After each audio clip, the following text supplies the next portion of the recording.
Welcome back to another episode of the Coffee, Commerce, and Catechesis podcast. Join us on our journey to learn more about the Christian faith and how we can live it out in our modern world. If you're a Catholic who really wants to share your faith with others but lack the knowledge or the confidence, you're not alone.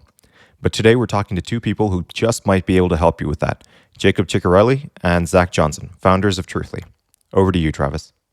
Thanks, Rigel, and thanks everyone for tuning in for another episode of Coffee, Commerce, and Catechesis. We are chatting about pursuing the truth in a post-truth world with two gentlemen who we think know a thing or two about that. As always, we're going to frame the conversation with a quote from another source. Today, I have a passage from the publisher of a National Catholic Register, and this was written about a year ago. They wrote, "Authentic religious information is the good news, and as such, it is always directly opposed to untruth.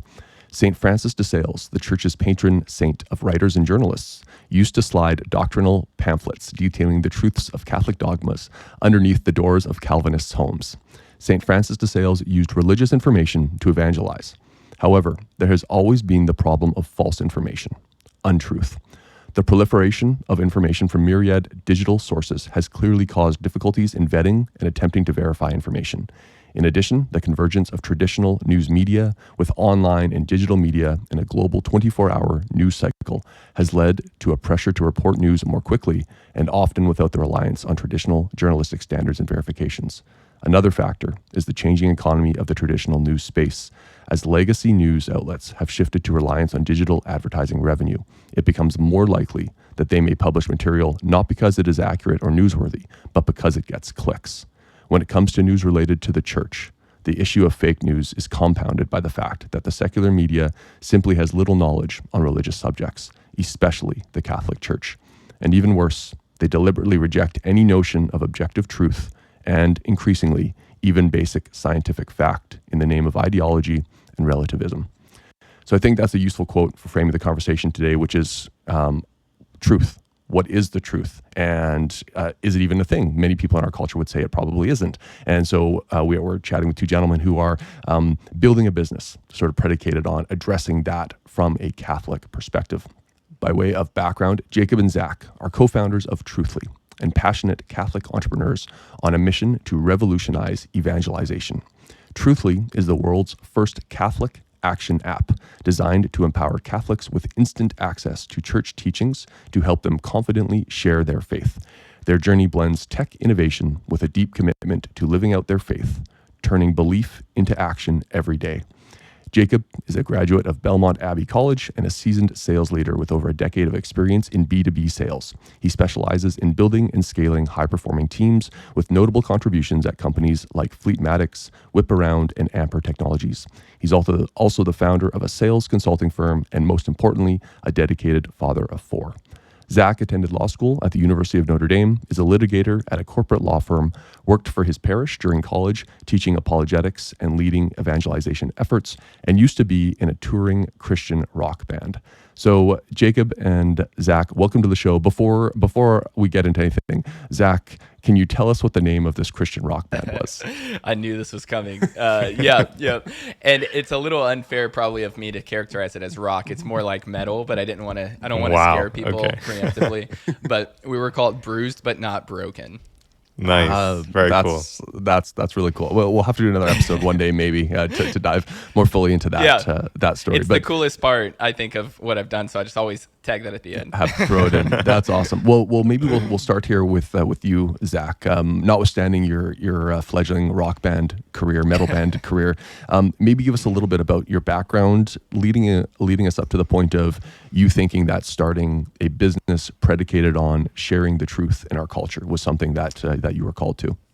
Yeah, sure. Well, as you might be able to tell from just kind of my resume description there, I've been kind of bouncing all over the place since I was in high school. But there's this one, I think, unifying thread, which is I discovered the truth of my faith in high school, was propelled to take that in the context of a Christian metal band to as many folks as I could, sharing the truth kind of through our music at live shows. The love of truth really led me to explore going to law school, just a place, a lot of intellectual activity. You devote your life, especially as a litigator.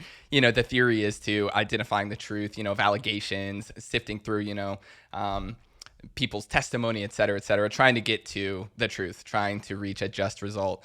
And then eventually, with the advent of AI, Jake and I, we go way back. We can get more into that, but we always wanted to build something together. We align very closely just on a personal level. We love the same things. We've been best friends for about 10 years now. His wife is a convert to the faith. Mine is a convert to the faith. So we've always loved apologetics. So sort of my personal love of the truth.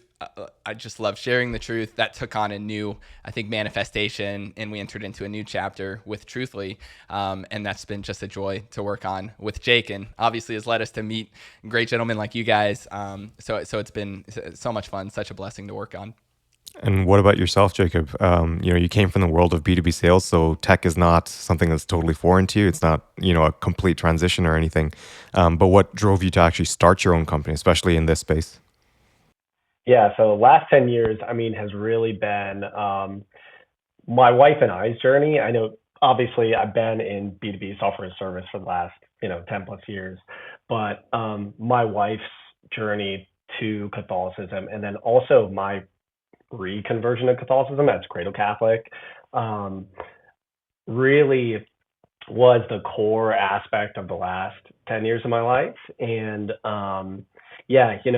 I had been in tech, been very familiar with AI, especially over the last handful of years. And Zac and I had been talking about this idea. I ended up going on a retreat earlier at the beginning of this year, a Catholic retreat, about 4-day retreat. And having the long story short is, came back, Zac and I, I'm not like Zac when it comes to sharing the faith. Zac is like Trent Horn to me. And so I always found it difficult to share my faith, at least some of the nitty gritty, the particulars with others, though very joyful and in love with my faith. And we said, man, if there was a way to get Zac in my pocket and have it at all times and give that to other people, we could probably do a great good for people. And the idea really just took off from there. So I hope that gives you a little bit of insight. That's perfect. And so maybe, before we dive into exactly what you guys have built and maybe the need for it, and I think we all agree. I'm a customer of your guys's, so is my wife, actually. We both use it. And my wife and I are both converts to the faith too. And so we found part of our conversion originally was we felt like we found the truth, and like all these difficult questions that we had for a long time, there were good answers for them. But it required us finding a source that could give us the answers in a format that we could digest and understand. And so, I know that there's a need for this because I was one of the people in need of this. But that takes us, I think, as a starting point to what is the truth. And I think anyone with eyes to see would look at our news media today, our conversations in the public space, and would, as an example, in the presidential debates in the recent election in the United States where you guys live, fact checkers were part of the conversations, sort of. And it just seems kind of preposterous that you'd have two people who are vying for the most powerful political position on planet Earth, and they are having fact checkers, and the fact checkers are probably lying about the facts that are being checked. Like, it's kind of a crazy concept, and yet that is where we are in the 21st century, at least in the Western world, which is really disconcerting, I think, if we all think about it. And so there's one element there of truth, which is just like statements of factual things, right? But as Christians, as Catholics, we know that ultimately the truth is grounded in a person who is Jesus Christ, who is God incarnate. And so there's an extra level of truth beyond which, would be normally understood, I think, in our culture today. But let's start with the first part there. Before we get to truth from the Christian perspective, maybe let's just chat about like some of the concerns that we might have around the lack of truth in our culture generally. And I'll put this question to you as well, Rigel. In fact, Rigel, maybe I'll start with you and then turn it over to you, Zac and Jacob. What have you guys seen in your own lives potentially that leads you to believe, as I'm convinced, so I won't speak to this, I'm convinced that most people don't even understand what truth is. Most people in the average the average secular person, I would say, don't really understand what truth is, because they're grounded in some version of relativism, which is you can have your truth, I could have my truth, and everything's hunky-dory. And I think we know as Catholics that can't possibly be the case. Some things must be true, some things must be false.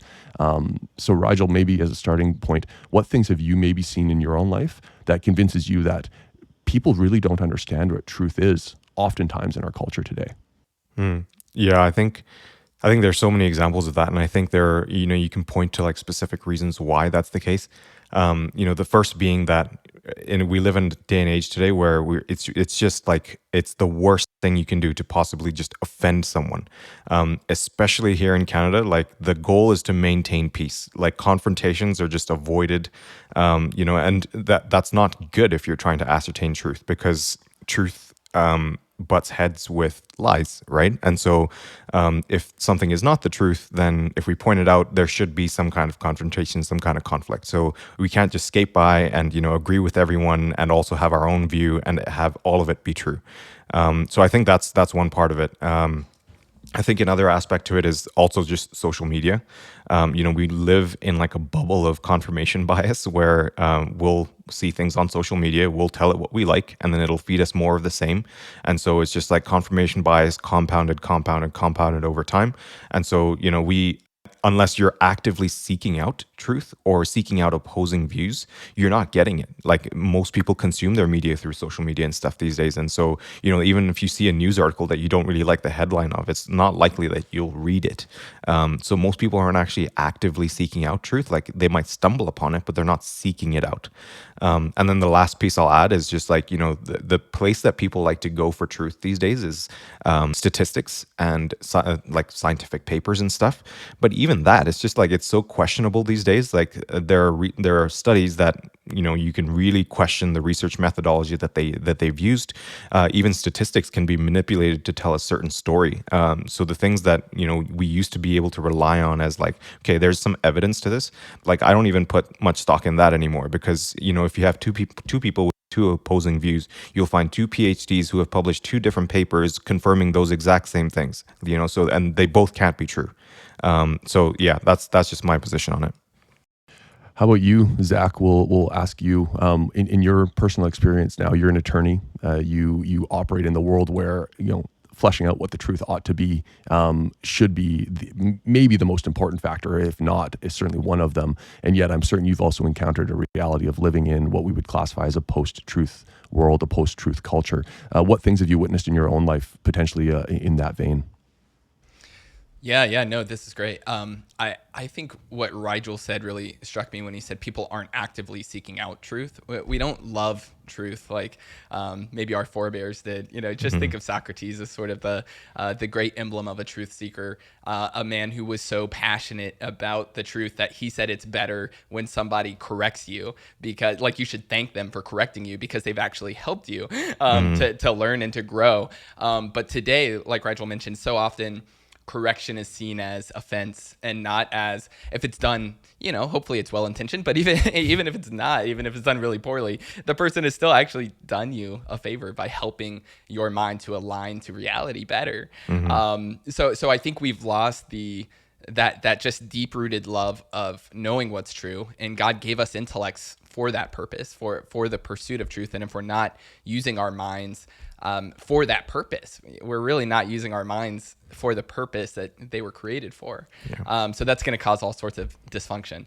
But one thing I would add too is I've noticed, and I don't know if you guys have noticed this, but it seems like when I was growing up more, I felt like I encountered more just like blatant relativism. That was just, like we just don't talk about religion or maybe politics or whatever, because your opinion is supreme in your own life. And so we just don't even correct each other. We don't even try to have a dialogue. I feel like over the last number of years, it's almost like more selective relativism now, where depending on the person, depending on perhaps their agenda or what they believe is most important, they think some things are objectively true, even if they don't use that word. But other things and I do think religion is kind of the one the one topic that's always kind of pushed off to the side and left in relativism land. But there's a lot of other things now. I think if you listen to sort of people in the culture or people who have a platform, they're not. I don't think they're always completely relativist. It's only selective relativism. But I think we come back to this. This is why we're all here, is because religion, the thing that is the most important, right? The thing that's the most important topic of all time because it matters for your eternal soul. That thing is kind of left in this relativistic space where whatever opinion you might have is good enough. But no, that's the most. Honestly, the most fun thing to talk about. It's the most important thing to talk about too. So I think, reclaiming it and saying, and I think we can build common ground on people who acknowledge objective truth in other areas. We can say, well, if there's objective truth here, there's got to be objective truth when it comes to religion too. Yeah, totally. That's really interesting. I hadn't. That's an insightful observation around how a lot of people would claim certainly that there are some things that we can absolutely know, right? But then it's like super selective. So it's almost like this Frankenstein truth, where it's like truth sometimes, but not always, and certainly not when it comes to the most important things. To your point about the what matters for eternity and stuff. That's a really interesting observation. Jacob, over to you. Maybe your own observations as you in the time leading up to founding the business that you guys have, your own observations around truth or lack thereof in our prevailing Western culture. Yeah, there's 2 points. One, and you just see it so much today. There's this such a push on self, on individualism. Somebody I just saw a post the other day was just showing a bookcase like at a bookstore and the top books that were being displayed, and it was all things about self, all things about you, all things about me, all things about the subtle art of not giving a it's all these things that are really rooted in pride. I think there's this massive information gap. And Zac and I talk about this a lot. It's people have been taught what to think, not how to think. I think that plays a massive role in why there's this lack of pursuit of truth. But you do see this not as much. You sometimes see it in college. I had a lot of friends that went to different colleges and at more secular institutions, obviously certain agendas to teach particular things. But you see people as they continue to get older. And I saw this even more so, even in a secular business environment, leading a team of about 25 people often, I would say more often than not, cared more about finding out their purpose, not just their purpose at their company, like waking up and finding a reason to make that extra phone call, 2:14 in the afternoon. And, and typically, sure, there were some younger people that wanted that, but I was leading some people that, they've had some rather tenured careers and were still asking themselves those questions. And the reality is our hearts ultimately long for something so much greater. And I think that's where we get to a place where, okay, we can have a real honest discussion about truth. But the information gap is just so wide. It's so accessible now. That was our biggest issue. And I think part of the issue for a lot of people today, just tying it into truthfully, is people go out and albeit there are some great resources out there and there's great books, but the time to conversion, I just talked to a man the other day and it took him multiple years because you're reading multiple books. And you could even go to Perplexity, for example, to learn about the Catholic faith, but you might get an answer because it'll give sources about, here's what the Catholic Church actually believes about Mary, and it's not a Catholic perspective, right? So there's just this, there's a lot of information out there, and we definitely want to be on the side of helping people find truth, not only just truth objectively, but the truth and Christ, and because there's a lot of people out there asking these questions. So Something that comes up for me from what you just mentioned there, Jacob. I forget who it was. I think it was a filmmaker, is a Hollywood personality years ago, made a comment that seems on the surface like it's, that's absolutely true. And then when you think more deeply about it, you're like, well, no, that can't possibly be it. But I think most people in our culture would still agree with it. And I did for a time too. And so this gentleman, forgive me, I've forgotten the name, said there's 3 sides to every story. There's your view, my view, and the truth, and nobody is lying. And so you think about that and you're like, okay, that's probably the truth. And then I pause. I'm like, okay, but wait a second. I also know sometimes that I misremember. I know sometimes that I inflate. I know sometimes that I'll omit elements of my version of a story, maybe maliciously sometimes, maybe not. I try not to anymore because I'm a Christian, so that I can't lie. But if that's the case, then there might be times where I'm like, I'm not lying. It's like, okay, well, you're not being fully truthful either. And so there actually is, when it comes to discerning the truth, there is truth, objective truth, right?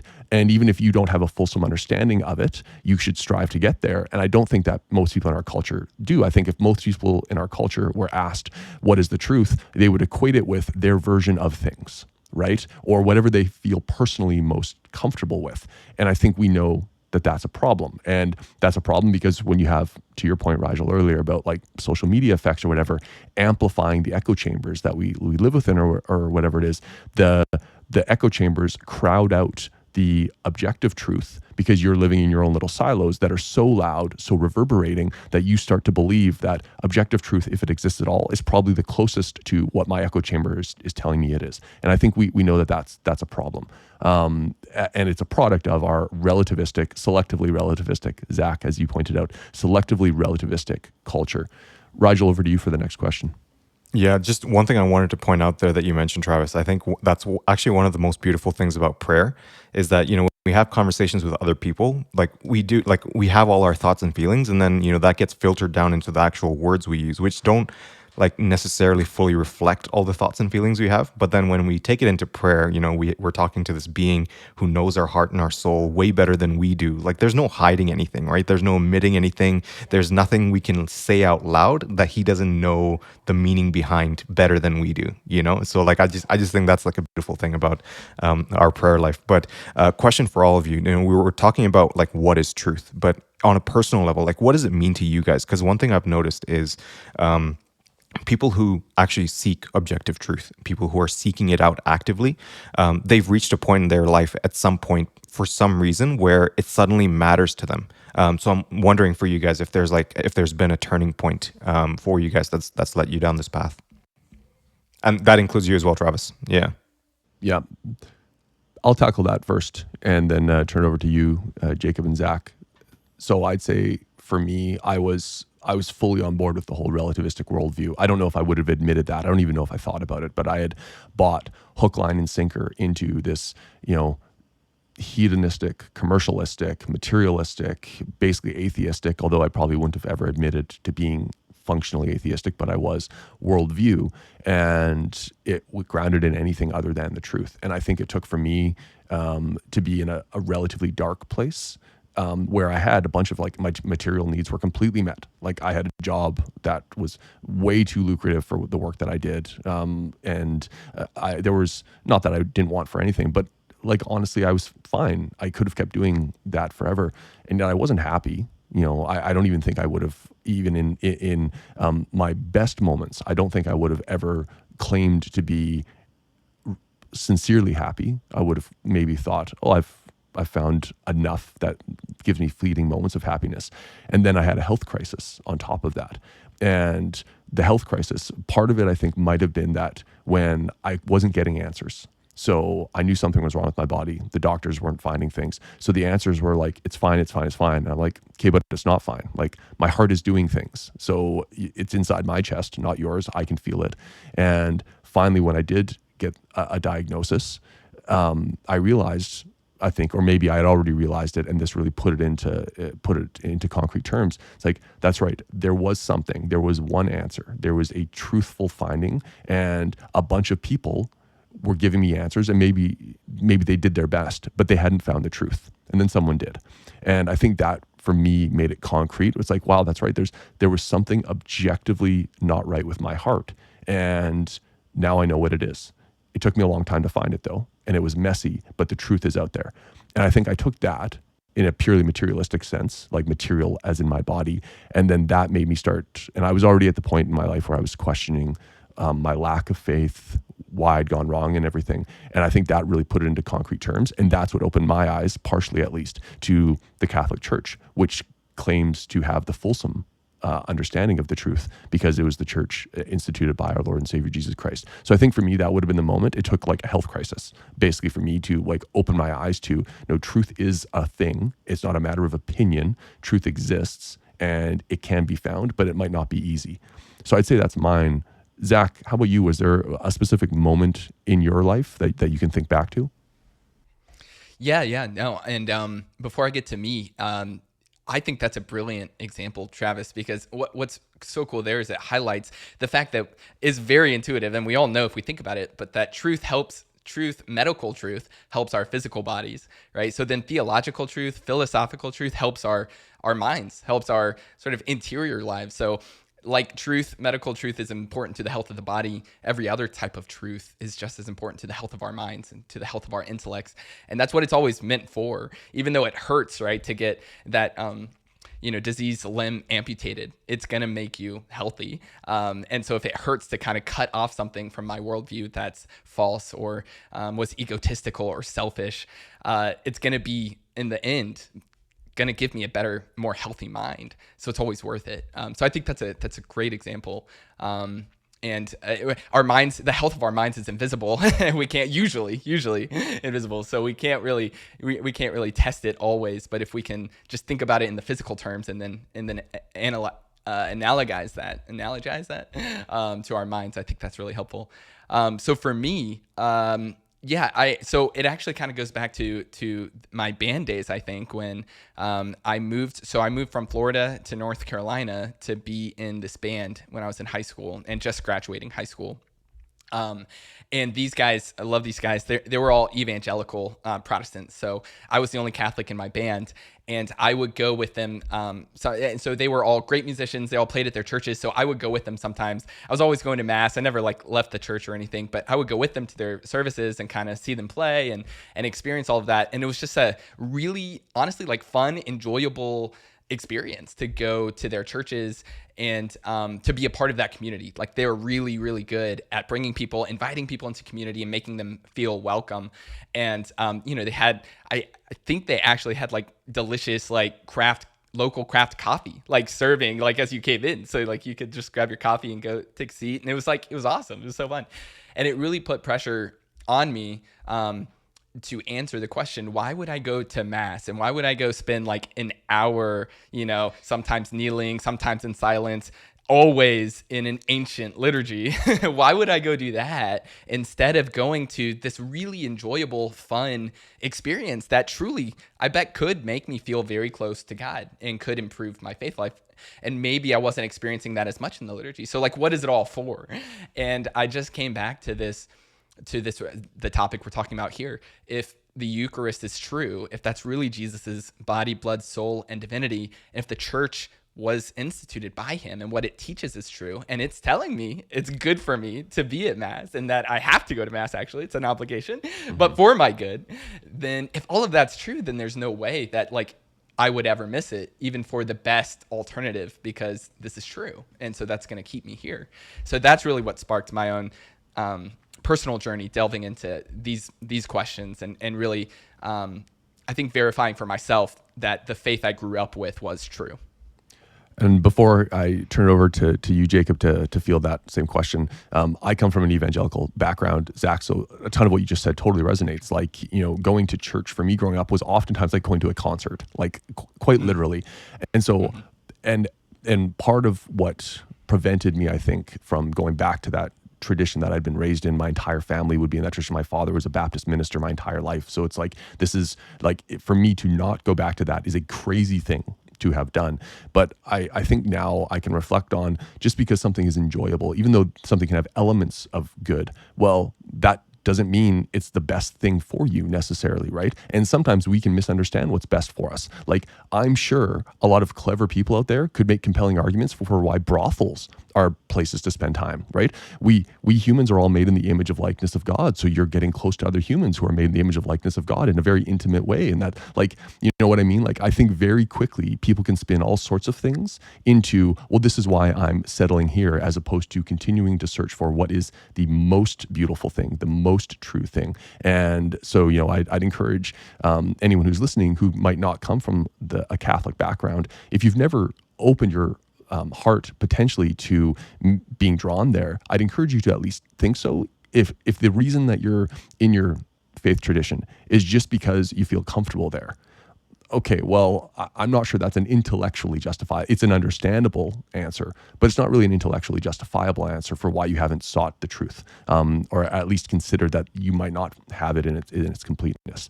But Jacob, same question that we've been talking about here. Was there a moment in your life that you can think to where the existence of truth became particularly profound or compelling for you? Yeah. And if we ever do a podcast, Zac, our question is going to be, what's your truth moment? So unless you guys want to beat us to it, because that's great. And I mean, I can instantly, like, I know the moment for me. And a bit of backstory. I was in my last year of college. I've been in Catholic school my whole life. So from elementary school all the way to college. So baptized Catholic, went through all the sacraments, even Catholic college. And but the three people I was living with at the time in my last year of college, ironically, none of them were Catholic. And they wanted to go to church, and I wanted to support them going to church. They were going to a local mega church. And in my last year, one of the times I noticed a volunteer. That volunteer was my wife, my now wife. And 2 weeks after our first date, I was telling every friend I'd ever met that I know I'm going to marry this person.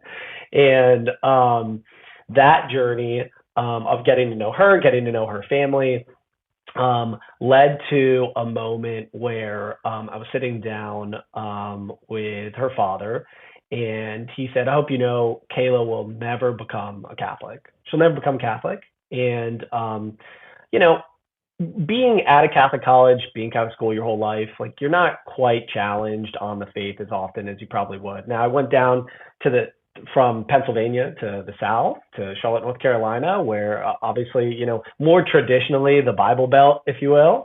So I definitely was being exposed to more worldviews than I had previously. But for the first time, I was really challenged, and I started getting invited over for Bible study. And we would go through the Bible, and I would get asked questions about the things that I believed in, specifically about all the topics that Zac mentioned: the Eucharist, the church, tradition, apostolic succession, you name it. And I found myself, I'm like, man, I remember learning all of these things, but I never had been challenged in the way that her father was really charitably challenging me. And, you know, I remember that the night that we left the first ever Bible study, there was such a fire lit because, I mean, we spent hours there at their house, that we always said there were three things we always wanted to commit to. And I knew I wanted to marry her. So I knew we agreed we were going to be the most open people we possibly could be. So if pursuing truth meant, like, you know, I'm supposed to become a non-denominational Christian, like, I'm open to that. And we also agreed that, you know, selflessness, so partaking in other people's experiences and hear what other people have to say, and then just growing 1% better every single day, that relentless pursuit, the next best version of ourselves. And I mean, we just found ourselves every time we were going to I was going to non-denominational church and Catholic church at the same time. I got offered a job I found myself at a United Methodist church, got offered a job as a youth pastor at a United Methodist church. And I thought maybe that's where I was supposed to go. But every time we were going to a Catholic church, we'd pick up, you know, like a Lighthouse Catholic Media CD, back when CDs, I feel old saying that, but like, CDs were the way that I learned about everything that I know about Catholicism. But Yeah, that was really the truth moment was, I was challenged in a moment specifically by the person's father that I wanted to spend the rest of my life with. And it led to this, um, I'm just starting to get some momentum in my career and building my career. And I'm thinking about what I want the rest of my life to look like. And I said, if I'm going to marry her, I'd really like to know exactly where we should be and for the rest of our life. And if that's Catholic, like I want to pursue it with my whole heart and soul. So, I mean, when I say we were spending hours, we were spending hours every evening, just either listening to CDs or reading books with each other, and for months at a time. And you know, I'll leave y'all with this as well. Is somebody once said, "Truth compels a response." So I think like everybody's truth moment, oftentimes like there's going to be some type of, okay, all of a sudden like I have to choose. And I think ever since, it's something that Zach and I have been quite passionate about. And ironically, our wives were converting around the same time, so it was very godly, divinely inspired friendship and fellowship that's happened over the last handful of years. So, yeah. That's awesome. So let's dive in then. Like we've chatted about our truth moments, for lack of a better term. We've all agreed that truth or lack thereof is a problem in our culture. We also all agree that the truth is grounded, as Christians, the truth is fundamentally grounded in a person who is Jesus, who is God incarnate. And so we'll take that as sort of like table stakes. We're all in agreement about that. And then the question becomes, okay, well, why Catholicism? Potentially. And I think that leads us to what you guys are doing, which is you as individuals were convicted of the truth of the Catholic faith. And more than just convicted, you decided to build a business predicated on sharing that with others and giving other fellow believers the tools to hopefully defend their faith and share it with others. So by way of background, maybe a little bit, Jacob, do you want to tell us what led you specifically to actually starting a business that today we know as Truthly? Yeah, so I mean, it's really been a godly inspired journey, and to God all the glory. First off, but I mentioned I went on this retreat earlier this year, and they were talking about the faith on this retreat. They bucket the faith into piety, study, and action. And I don't know about y'all, but when I found myself in situations where, too often than not, when somebody had a question specifically about the faith, and oftentimes even unprovoked, I just found myself not giving the answer that I always really wanted to. Zach and I spent some time really praying and talking about this idea. We said, man, before we even go and do anything, like, let's just go talk to people and see if everybody feels the same way that we're feeling. So we were talking to people at our church. I mean, we're talking to friends, we're talking to family. And it was one of these things, at the time, just for myself personally, I'm navigating a new career path where I'm potentially abandoning this career that I've just built in secular tech over the last 10 years. And with 4 kids, 8, 6, 4, 2, not a very easy, hey, like, let's just go figure out how to do a startup tomorrow type of situation. And so just to not give too much of the story, because we don't have that kind of time, there were so many God incident related events that happened that just pointed to Zach and I ultimately saying yes to this idea and saying, okay, one, let's flesh out what that looks like. 2, let's go talk to a bunch of people. We just found so many people, and the data supported it as well. Like 71% of Catholics feel unequipped to share their faith with others. And we just were talking to people, and everybody, I mean, and Zach, right, everybody was just saying, man, I find myself in situations where I wish I had a better answer, specifically in the moment, or even just like people are in church and they have a question, like, they maybe are curious about wearing a veil, and it's like, well, I want to wear a veil potentially to mass. Why do women wear veils? Why do we do this particular thing? Why do we make the sign of the cross when we're passing a church? And I think we found people wanted to be better Catholics. People wanted to share their faith with others. And the bishop said something really interesting at a talk I was at maybe about 2 weeks ago. And he said, the step beyond belief is rarely taken. The step beyond belief is rarely taken. And I just felt like, I wasn't as like Zach is such a great example of a bold Catholic who would go out and do St. Paul Street evangelization. That was like not my charism. I loved, leading and being part of these sales cultures, and that was easy for me. But like going out and like confidently just like walking up to random people on the street and share my faith with other people, not something I was always super confident in doing. And I said, man, if there was a way for us to be able to do that, how could we do that? And we know like AI is not going to be a tool for everybody, but we do want to introduce Catholics to a form of hopefully the be one of the first forms of AI that they could use, introduce Catholics to AI, and also seekers too, because I think there's a lot of people that have questions and maybe they don't want to go to their friend, and they would like to do research in a silo and know that they're getting reliable, safe, ethical, and accurate answers. So yeah, maybe I'll pause there. Zach, anything to piggyback off of that? I think that was perfect. So I'll leave it with Travis or Rigel to continue that. But no, well said. Good encapsulation. So would you guys say then that your target market, let's call it that, is essentially like every Catholic out there? Because whether you're a cradle Catholic or a new convert, new converts are just getting started with the faith, and there's a lot to learn. Cradle Catholics, I don't know about you guys. I'm a cradle Catholic. I've been super poorly catechized. I don't know how to answer questions. So I would say like your target market is basically every Catholic. Like, is there someone specific that you're looking towards? Because like, I haven't been able to use the app yet, as you guys know, because I'm still waiting for the Android version. But, I would use it on my own just to like, I'm always curious about certain things. And so like, I would just probably ask it questions just for like my own sake, not necessarily to evangelize even. Yeah. Yeah. Zach, I could take it if you don't mind. Yeah, sure. Yeah. I think there's really two.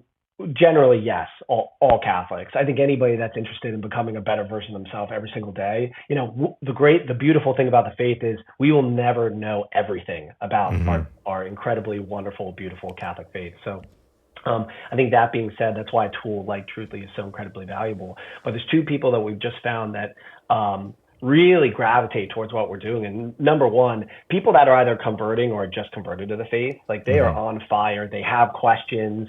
They don't always have access to a spiritual director or even another source of truth. And they're looking for a quick answer. People are living these very busy lives. And then the other person really is the poorly catechized Catholic, which I think, is probably most Catholics. I mean, what's the statistic now? 27 to 33% of Catholics believe in the true presence of the Eucharist. Yeah, I think most Catholics probably, need a tool like this. So, because we just find, and really it's that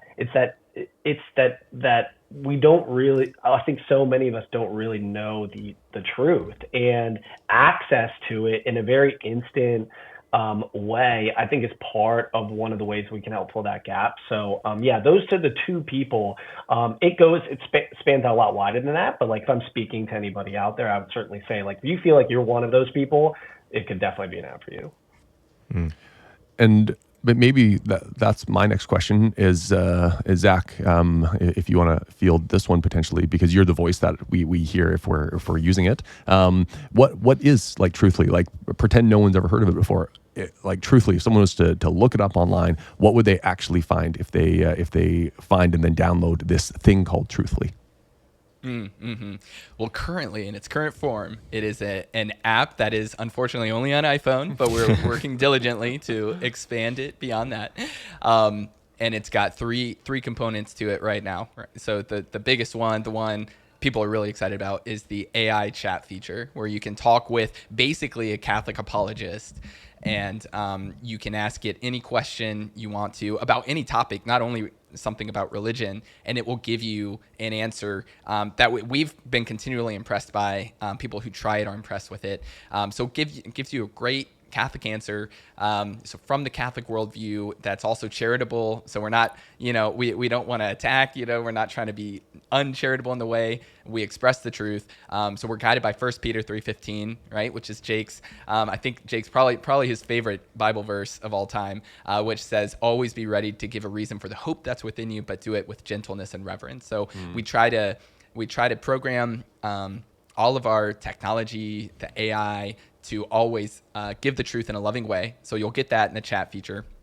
And then we also have two other features that I know, Travis, you've mentioned that you checked out the daily inspiration. So that's something where it is my voice, but query whether I have trained an AI to clone my voice. It might be interesting. We do use AI in a lot of ways. So we're really we're honestly our audience too, because we're trying to introduce Catholics to AI, but we're continually learning how to use it in furtherance of the church's mission, which is really cool. So we've got the second feature is the daily inspiration, which is just taking one aspect of the faith, breaking it down, trying to help people learn 1% more about the faith every day, so that, over the course of a time and over the course of over the course of a year and over the course of a lifetime, if you're just growing 1% each day, that's going to be a lot. It's going to be a lot of compound growth there. And then the third section is the learn section, where it's been a heavy lift to get to sort of fulfill the vision we've had for that. But the idea is to have courses that are based on courses on different aspects of church teaching, where we take people step by step through the sacraments or apostolic succession. We have one on Mary up right now, and we have one on just how we can know that the Catholic faith is true, and just like in 6 steps, here's how you can get there. So we want the courses to be very down to earth. We avoid multisyllabic words, so we're not gonna dazzle you with like very confusing or obscure theological words. We try to keep everything very down to earth. Assume that like everybody is starting at the ground level, which most of us are. So try to make the truth as accessible to people as possible. It's almost like you don't have an excuse not to know the truth, because we and a lot of other people are trying to make it so accessible and so relevant that like you really have an excuse. Like you should definitely you should definitely know the truth by now. So guys, most people don't actually understand how AI works, and much less how Truthfully specifically works. And when it comes to truth, there is an issue of trust. So when we're reading from news sources or we're looking at social media, we trust people because there's some kind of an authority figure, and that's where the trust comes from. With Truthfully, trust is a super important component, right? Because you're telling people about the Catholic truth. So tell us about the work that you've been doing to make sure that the responses that we get from Truthfully are like accurate and don't betray the Catholic faith at all. Yeah. The journey started, I think having some context of the journey it would be very helpful for people. We started with our first ever beta product by getting it tested by a priest and saying, hey, what do you think of this? And I mean, we sat for hours just having a blast, asking every difficult question, trying to break our first model, if you will. And what that led to was a very fruitful partnership with him and other priests that were helping us ensure that we were building the most authentically Catholic model we possibly could. It's been a team of people along with divine inspiration, of course. We couldn't have done it ourselves. We're simply just being the hands and feet. And we know it's a difficult thing. I think a lot of people view AI as this bull that's completely, you're just going to get shaken off the back. And I really think there is a way, and I think we've accomplished a way that you can tame AI to eliminate the majority, if not all, hallucinations, if you will. That I think that's what people talk about the most. And what do we mean when we say that? We mean giving answers that wouldn't be authentically Catholic. Now, like a hammer, if you use a hammer for its unintended use, right, it can, you can pervert it. So the good news is, though, we have some proprietary safeguarding that we've invested into our application that we've gotten some great expert help from to ensure that even if somebody did want to use it for reasons that were not in accordance with the purpose of the app, they would not be able to do that. And we do claim like 99.9% accuracy. And the great thing is we've been around since July this year. We haven't had an inquiry yet, and God willing, he'll continue to help us just continually make it even better. But we've got a team of people. We just met with our local seminary. We've already met with our vicar, the vicar general. We've met with our local bishop, and it's been vetted by a number of religious people, and we're going to continue to have that help. So yeah, I think if we didn't have a team of people behind us that knew what they were doing from a technical perspective and then also from a religious perspective, probably wouldn't feel as confident. But we spent months upon months upon months working on ensuring it was going to be an authentically Catholic solution, AI solution that people can trust. And this is the result that people get today. So yeah, happy to answer any more specific details on that. Zac, if you want to add anything as well, feel free. No, I think that was great. I think, yeah. So I would say this is an area I think the whole world is learning, how to do this. And, from what I've heard, even experts aren't entirely sure, how AI is doing what AI is doing. It's fascinating. It's like the frontier, it seems like, of technological innovation. So we're not claiming to know everything about how it's working. What we know is that it's been working, and that people love the answers. The people we've asked to vet it, including the Vicar General who sat down with us and gave it his hardest canon law questions, loved it. So we've had just kind of good verification through a bunch of testing. And we're going to continue to invest in this. I mean, it's the key part of what we're trying to do differently. Is there's a lot of AI apps out there, but we want to do something that's uniquely Catholic. So we're going to continue to invest in that aspect of it. Continue to grow with the church, with everybody who's learning how to use this stuff in a way that's going to be for good. So I think we've seen great results so far, and we are committed and excited to continue to learn how to make it even better and to continue to safeguard it going forward. That's awesome. So we're coming up to the end of our time here with you guys, and I want to pose one more question to you guys, and I'll pose this to Rigel. I'll actually even pose it to myself too. So I'll start off. Your individual reasons for why someone ought to piggyback off what you just said, Zac, why someone ought to know the truth, pursue the truth, and then share it with others. So, which would naturally lend itself to why you should download the Truthly app and give it a shot. So, for each of us, I'll start. Each of us, our best case or best argument for why knowing the truth is so important, and that's why you should check out Truthly. So, my answer, and I've said this to people in the past who have asked, is and this ultimately, I'll give credit to C.S. Lewis, who's my very favorite writer, because he has a version of this where he basically says, if Christianity is true, then it's the most important thing in the world.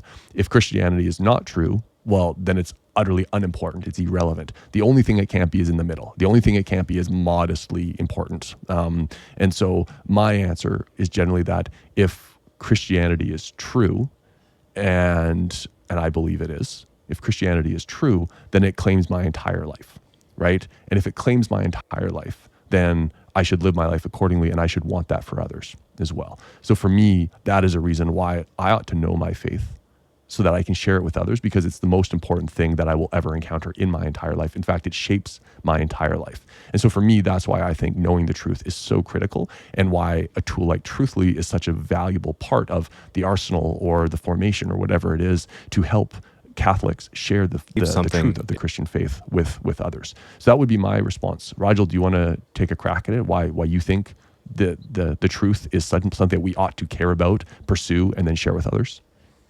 Yeah, I think my answer is very, very simple. It's really just that if we believe something, it should be because it's true, not because it makes us feel good, but because it's true.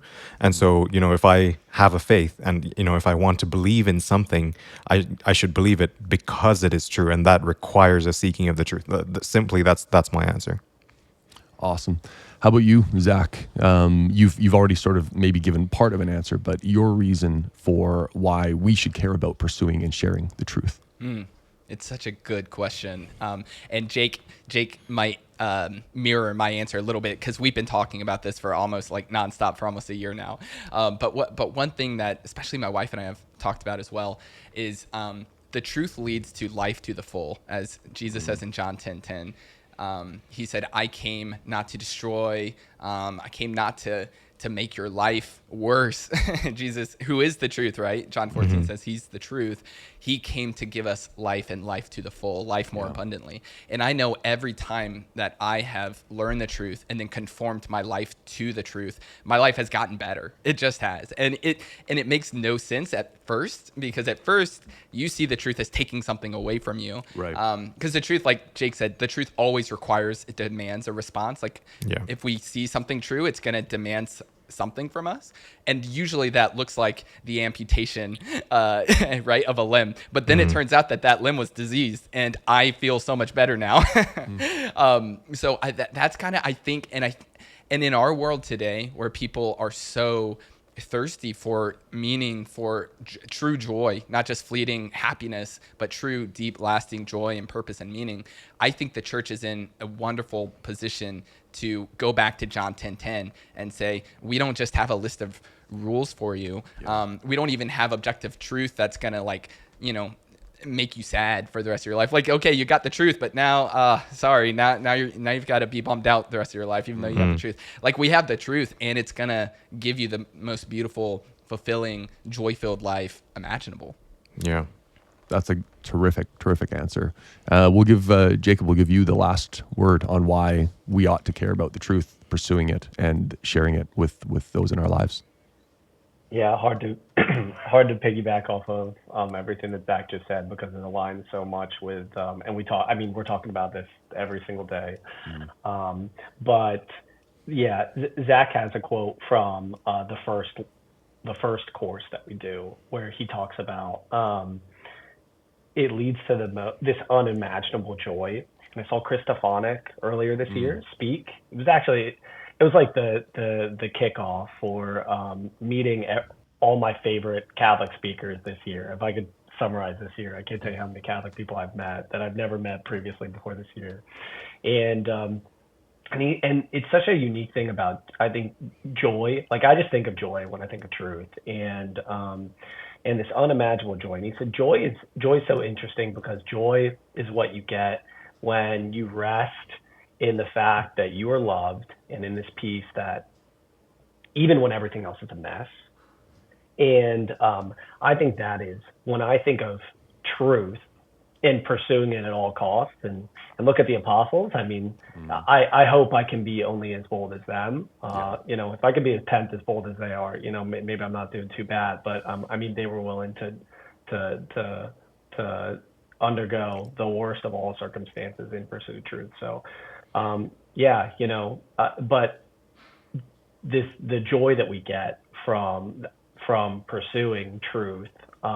Anybody that you've ever met, or you even just see in a distance, like Pope John Paul II, Mother Teresa, the lives of the saints, if that's not a reflection of what devoting your life to the truth is, I don't know what is.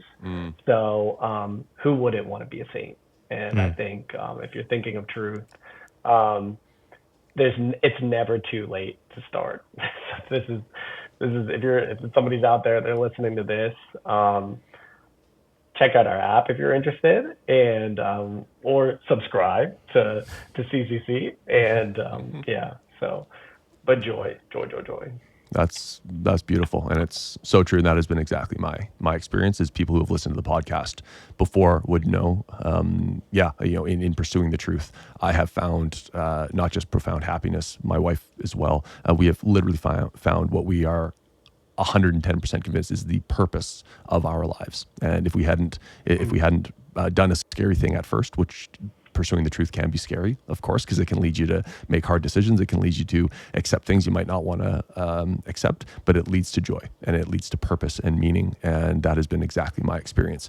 We're going to wrap up here shortly with a prayer. Jacob, I'll let you, we're going to actually put truthfully to the test, as it were here, and you're going to see if you can use it to pull up a prayer. But before we do that, before we turn it over to you to lead us in a quick prayer here, I do want to encourage anyone who has been listening to check out Truthfully Truthly. You can find Jacob and Zac, on LinkedIn. You can find their profiles and stuff. You can also just Google Truthly, Truthly. You'll find the application. It is right now just for iPhones and stuff, but they're working on maybe other platforms and stuff, so that someone like Rigel can join. And I love it. I'm actually a paying customer of it. So is my wife. And yeah, I found it in fairness, I'm naturally inclined to like to argue with people. This is a flaw of mine. And so feeling like I have more information or more tools to strengthen my arguments is, of course, something I love.